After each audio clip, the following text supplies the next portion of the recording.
दोन्ही राष्ट्रवादीच्या विलीनीकरणाची वरिष्ठ पातळीवर चर्चा नाही, अजित पवारांचं स्पष्टीकरण. अनेक जण सोडून जाणार असल्यानंच शरद पवारांनी सूतोवाच केलं असावं, असंही वक्तव्य.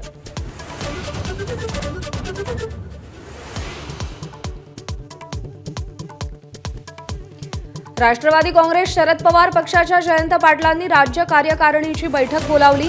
प्रदेश पदाधिकारी जिल्हा निरीक्षकांच्या उपस्थितीत राहण्याच्या सूचना. जयंत पाटील काय भूमिका घेणार याकडे लक्ष.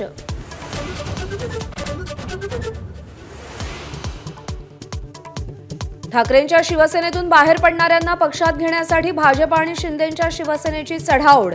मुंबई महापालिका निवडणुकीच्या पार्श्वभूमीवर माजी नगरसेवकांना घेण्यासाठी रस्सीखेच.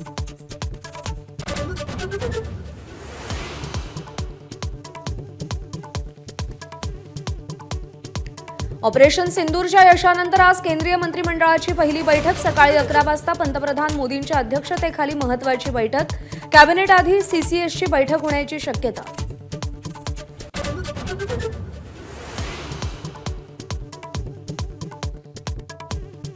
ऑपरेशन सिंदूरच्या यशासाठी मुंबई ठाण्यात भाजपकडून आज तिरंगा रॅली.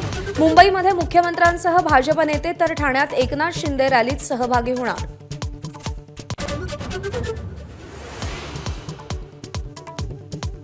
आंतरजातीय विवाह करणाऱ्या जोडप्यांचं स्वतः पोलीस आयुक्त संरक्षण करणार. 3 महिन्यांनी जिल्हाधिकारी आणि पालिका आयुक्त सुरक्षेबाबतचा आढावा घेणार.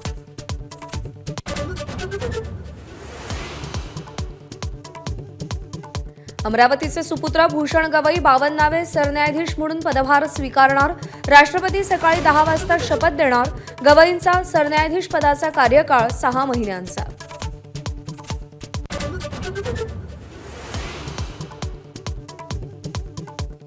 चीनच्या मालावर अमेरिकेत आता फक्त 30% तर चीनकडून अमेरिकेन आयातीवर फक्त 10% शुल्क.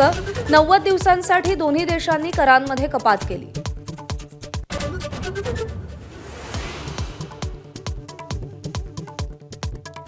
कसोटी क्रिकेटमधून निवृत्ती घेतल्यानंतर रोहित शर्मानं वर्षा बंगल्यावर मुख्यमंत्री फडणवीसांची भेट घेतली.